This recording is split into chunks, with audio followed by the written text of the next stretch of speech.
नमस्कार बंधुरा cooking by Ankita चैनले आपनादेर सकलके जानाई स्वागत। आज के आमी चले एसेछि नतून एक ब्लग भिडियो निये। आशा करी तोमादेर खूबই भालो लागबे। तोमरा शुरू थेके शेष पर्यन्त देखो। अनेक किछु बৈচিত্র্য निये ब्लगटा शुरू हयेছে। ताहले देरी ना करे ब्लगटा शुरू करी। आमी ब्लगटा शुरू करेछि प्रथमे बाजार आना थेके। सेदिन आमादेर बाड़ीते केउई छिलो ना, तो पाड़ार एक भाईके दिलाम बाजार करते। माझे माझे करे देय, पाड़ार जे कोनो लोकके बोललेই बाजार करे दिते करे देय। तो आमी सेदिन भाईके दिয়েছিলাম बाजार करे दिते। আর সবজি বাজার সেদিন সবজি ছিল না বাজারে খুব একটা, ওই জন্য আলু নিয়েছিল, কিছু সবজি নিয়েছিল আর একটা বড় মাছ নিয়েছিল। এরপর আমি বাড়ির সমস্ত কাজকর্ম সেরে শেষ দিকে আমি উঠোনটা ঝাড়ু দিয়ে আমি ওইদিকে আবার মাস্টার এসছে, ছেলেকে পড়াতে এসছে, মাস্টারকে চা বানিয়ে দিতে হয়। ওই জন্য আমি তাড়াতাড়ি করে ঝাঁট দিয়ে চলে এলাম। চা বানানো হয়ে গিয়েছে, এবার মাস্টার আছে, মাস্টারকে চাটা দিলাম। তো মাস্টারকে চাটা দিয়ে আমি এখন চলে যাব ছাদে। ছাদে আমি জাঁতার কুলোতে করে আমি কালো কলাই, আমরা কালো কলাই বলি, হিন্দি থেকে উড়ার ডাল বলে। তো এটাকে আমি ভেঙে নেব ডাল করার জন্য। আমি যেটাতে কলাই ভাঙছি এর নাম হচ্ছে জাঁতা। এই জাঁতায় করে এখন আর কলাই কেউ ভাঙে না, এখন এসব আর দেখাই যায় না।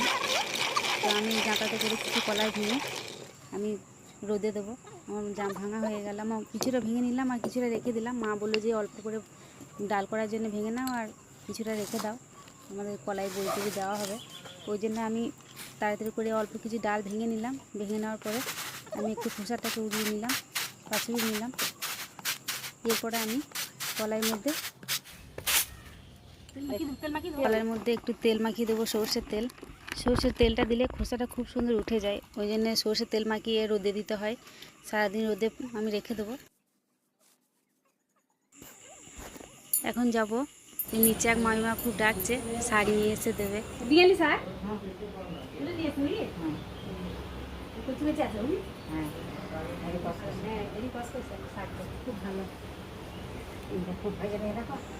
এরপরে স্নান করে বেরিয়ে আমি চলে গেলাম রান্নাঘরে। রান্নাঘরে সেই ভাইটাকে আমি বাজার করতে দিয়েছিলাম, ওইগুলো সব ঢেলে সব গুছাগুছি করে নিলাম। এইদিকে সবজিগুলো সব গুছিয়ে মা এইদিকে কুমড়ো শাকটা কাটতে লাগলো আর আমি ওইদিকে মাছটা বাছবো। মাছটা কেটে নেবো পরিষ্কার করে। মাছটা খুব টাটকা ছিল, যখন নিয়ে এসেছিলো খুবই টাটকা ছিল। আর মাছটা আমাদের বাড়িতে সবাই ভালো করে খায় না, কারণ বাড়িতে ড্রাইভার থাকে, একটা লোক সবসময়ই থাকে, বাড়তি লোক, বাইরের লোক, ওকে তো প্রতিদিনই খাবার লাগে। ওই জন্য মাছটা সবসময় আনতে হয়, প্রতিদিনই আনতে হয়। তো মাছটা তো বাবা একবারই খায় না, আমরা একটু আধটু খাই, আমার ছেলেও তো খায় না, ও মাংস ভালোবাসে। ওই জন্য ড্রাইভারের জন্য মাছটা আনা। তো কথা বলতে বলতে মাছ কাটা আমার শেষের দিকে। মাছটা এবার পরিষ্কার করে ধুয়ে নেবো। আর জল তো চলতেই আছে আমাদের ওইদিকে, আগে থেকেই ছেড়ে দিয়েছি। ওই দেখো ট্যাপটা চলতেই থাকে, আমি বলি মা ছেড়েছে, মা বললে আমি ছেড়েছি, এই নিয়ে আমাদের কথা কাটাকাটি হয়। মাছটা আমি খুব তাড়াতাড়ি বাছছি, কারণ আমাকে যেতে হবে এখন কাঁঠাল কাটতে। একটা কাঁঠাল পেকে একদম ফেটে গিয়েছে, সেই কাঁঠালটা কাটতে হবে। তো আমি এই দিকে মাকে সব জোগাড়জান্তি করে দিয়ে তারপরে যাব। মাছটা আমার ধোয়া হয়ে গিয়েছে, এবারে একটু নুন মাখাবো, মাকে মশলা করে দেবো, সব জোগাড় হাতের কাছে দিয়ে দেবো, তারপরে আমি যাব কাঁঠাল কাটতে। আমাদের বাড়িতে প্রায় সব রকমই গাছ আছে, পেয়ারা, আম, জাম, লিচু, কাঁঠাল, সব রকমই গাছ আছে। ফুলের গাছও আছে অনেক রকমের। বাবা সব গাছগুলো লাগিয়েছে, বাবা গাছ লাগাতে খুবই ভালোবাসে। তাই মা একা কুমড়ো শাকটা বাঁচতে পারছে না, ওই জন্য আমি একটু হাত লাগিয়ে দিলাম। আর এইদিকে আমি সবজি, ওই পটল আছে, পটল, এদিকে মা সজনে শাক করে নিয়ে এসেছিলো, ওইটা মা আগেই বেছে রেখেছে। তো আমরা মা আমি দুজনেই একসাথেই, প্রথম থেকেই একসাথেই আমরা রান্না করি। আমি একাও করি না, মাও একা করে না, দুজনেই একসাথেই থাকি। এবার আমি জায়গাটা পরিষ্কার করে নিয়ে এবার আমি মশলা মারতে শুরু করব। মা এদিকে কড়াই চাপিয়ে দিয়েছে, এদিকে আলু ভাজতে লেগেছে, এই কুমড়োতে আলু দেবে একটু, ওই আলুটা ভাজছে মা, আর আমি এদিকে মশলা করব। আর প্রথম দিকে বাবার ভাতের জন্য তাড়াতাড়ি করে, ওই জন্য বাবার যেটা রান্না করার সেটা আগে করে দিই, তারপর আমাদের শেষে মাছ থাকলে করি, মাংস থাকলে করি, ডিমও হয় কোনো কোনো দিন। ওই জন্য মা দেখো কুমড়োর আলুটা ভেজে কুমড়ো শাকটা চাপিয়ে দিল। এইদিকে আমি এদিকে মশলা করব, তারপরে কুমড়ো শাকের জন্য একটু সরষে লাগবে, সরষে দেবো। কুমড়ো শাকটা সরষে দিয়ে খেতে খুবই ভালো লাগে। আমরা যখনই খাই কুমড়ো শাক সর্ষে দিয়ে করি, আর লাল শাকটা আনলে তখন আমরা পোস্ত দিয়ে বানাই, ওই জন্য আজকে। আর আমরা সিলেবাটা মশলায় খাই 12 মাসই, গুঁড়ো মশলাটা কেউ পছন্দও করে না, আর গুঁড়ো মশলাটা মনে হয় যেন নষ্ট হয়ে গিয়েছে এরকম লাগে, ওই জন্য গুঁড়ো মশলাটা দিই না। 12 মাসই আমরা ওই বাটা মশলাটাই খাই, আর বাটা মশলা রান্নাটা খুব সুন্দর টেস্টও হয়। এদিকে মশলা বাটা আমি শুরু করে দিয়েছি,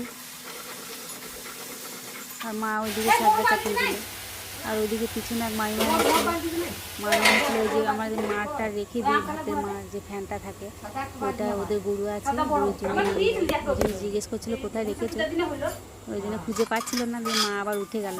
আমি এদিকে আবার কুমড়ো শাকটা লাড়তে লাগলাম ধরে যাবে বলে, আমি জল দিয়ে দিলাম, একটু জল দিয়ে ঢাকা দিয়ে দিলাম, তারপর আবার মশলা বাঁধতে লাগলাম। আগে মশলাটা মেটে দিয়েছি, তারপর আমি শাকের জন্য সরষেটা বাঁধলাম। এদিকে মা চলে এলো, দেখলো শাকটা হয়েছে কিনা, এখন একটু হবে, হয়নি। শাকের মধ্যে মা ভাজা আলুগুলো দিয়ে দিল, এরপরে আমি এদিকে সরষেটা তাড়াতাড়ি বাটছি, সরষেটা লাগবে ওই জন্য তাড়াতাড়ি করে সরষেটা বেটে দিলাম। মা জলে গুলে সরষেটা দিয়ে দিল শাকের মধ্যে। আমরা শেষকালেই সরষেটা দিই, রান্নার মাঝখানে দিই না, কষি না সরষেটা, কষলে কী হয় তেতো হয়ে যায়, ওই জন্য আমরা শেষকালে দিই, যখন তরকারিটা ফুটে তখন। আমার দেওয়া হয়ে গেল, এবার আমি চললাম কাঁঠাল কাটতে আমাদের বাগানে। চলো কাঁঠাল কাটা দেখে নাও তোমরা, কেমন কাঁঠাল হয়েছে আমাদের বাগানে। কাঁঠালটা ফেটে গিয়েছে গো, এই দেখো ফেটে গিয়েছে, দেখো ফেটে ফেটে গিয়েছে, দেখো চারে ফেটে গিয়েছে কাঁঠালটা, এবার কেটে নিতে হবে।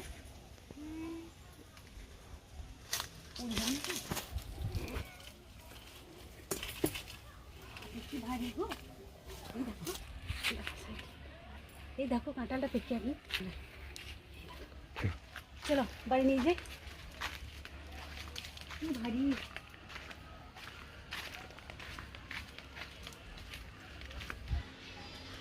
আনতে পারছি না, এত ভারী আনতে পারছি না।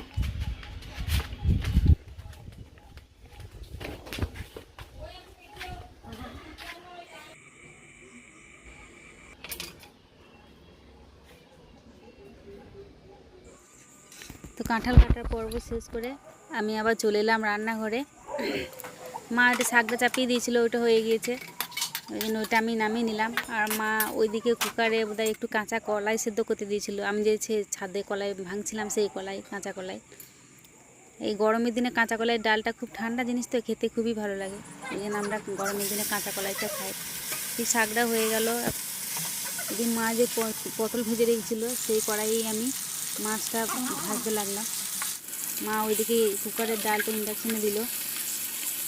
এই মাছের পিসগুলো একটু বড় বড়ই হয়েছিল, আমাদের ঘরে কেউ মাছের পিস বড় বড় খেতে চায় না, মাছ তো এমনিতে কেউ খেতেই চায় না, বড় বড় পিস খেতে চায় না, আজকে একটু বড়ই হয়েছিল।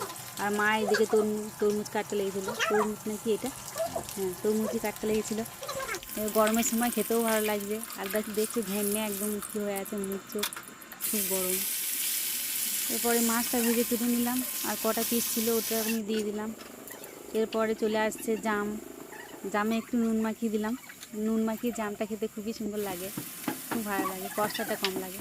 জামটা খুব মিষ্টি জাম, আর বড়ো গোলাপ জাম। এটা আমাদের রান্নার সময় কিছু না কিছু খাবার থাকবে, তাই তরমুজ থাকবে, নাই জাম থাকবে, নাই আম থাকবে, অনেক কিছুই থাকে, ওগুলো না থাকলে অন্য কিছুও থাকবে, কারণ সময় করে খাবার আমাদের টাইম হয় না, রান্না করতে বসি তখন দু একটা খাই। মাছগুলো আমার ভাজা হয়ে গেল, এরপর আমি কড়াইয়ের মধ্যে আর একটু তেল দিয়ে লঙ্কা দিলাম, পেঁয়াজ কুচি দিলাম, ভালো করে মশলাটা আমি কষিয়ে নেব, পেঁয়াজটাকে ভালো করে একটু ভেজে নেব, তারপরে মশলা দেবো। এখানে দিলাম জিরা আর আদা বাটা আর হলুদ গুঁড়ো দিয়ে আমি ভালো করে মশলাটা কষিয়ে নেব। কষিয়ে নেওয়ার পরে আমি জল দিয়ে দিলাম, জল দেওয়ার পরে ঝোলটা যখন ফুটে আসবে তখন আমি মাছগুলোকে দিয়ে দেবো। ঝোলটা আমার ফুটে এসছে, এবার আমি মাছগুলোকে ঝোলের মধ্যে দেবো। ঝোল ফুটে গিয়েছে ভালো করে, এবার আমি মাছগুলোকে ছেড়ে দেবো। সব মাছ দেবো না, সব মাছ তো খেতে পারবে না, অল্প মাছ কিছু রেখে দেবো আর অল্প দেবো। আর এইদিকে আমি রসুন থেতো করছি, মা যে কাঁচা কলার ডালটা সেদ্ধ করতে দিয়েছিলো ওটা ছোকার জন্য। আর এদিকে একটা করে জাম খাচ্ছি, মা চলে গিয়েছিলো জাম পাড়তে, জাম নিয়ে চলে এসেছি। তো আমার মাছটা হয়ে গিয়েছে, মাছটা নামিয়ে নিলাম।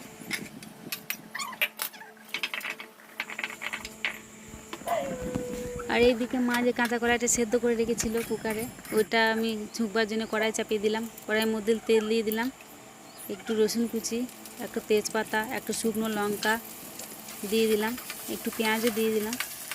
দেওয়ার পরে আমি ডালটাকে একটু হলুদ দেবো তেলের মধ্যে। দেওয়ার পরে আমি ডালটাকে ছেঁকে দেবো। ডালটা কুকারে খুব ভালো সেদ্ধ হয়, কড়াই দিলে অতটা সেদ্ধ হতে চায় না, ওই জন্য কুকারে দিই আমরা। ডালটা দিয়ে দিলাম, নুনটাও দিয়ে দিয়েছিলাম আগে থেকে। এবার ডালটা হয়ে গেছে, এবার নামিয়ে নিলাম। এইদিকে সব রান্না বান্না আমার সব রেডি। আর মা পোস্ত মেখে রেখেছিল বাবার জন্য, বাবা তো মাছ টাছ কিছু খায় না, ওই জন্য একটা পোস্ত বড়া বাবাকে বানিয়ে দিলাম। হয়ে গেল আমার পোস্ত বড়া। এদিকে আমার রান্না বান্না সব শেষ। আর একবার দেখে নাও আমরা কি কি রান্না করেছি। এবার আমরা খেতে বসবো। আজকে রান্না করেছি ভাত, এখানে আছে সজনে শাক ভাজা, আলু সেদ্ধ, পটল ভাজা, আর এখানে আছে কুমড়ো শাক, ডাঁটা চচ্চড়ি সর্ষে দিয়ে, এখানে কাঁচা কলাইয়ের ডাল আছে, আর এখানে মাছের ঝাল আছে। তো আমার ভিডিওটা যদি ভালো লাগে তাহলে অবশ্যই কমেন্ট করে জানাবেন। ধন্যবাদ।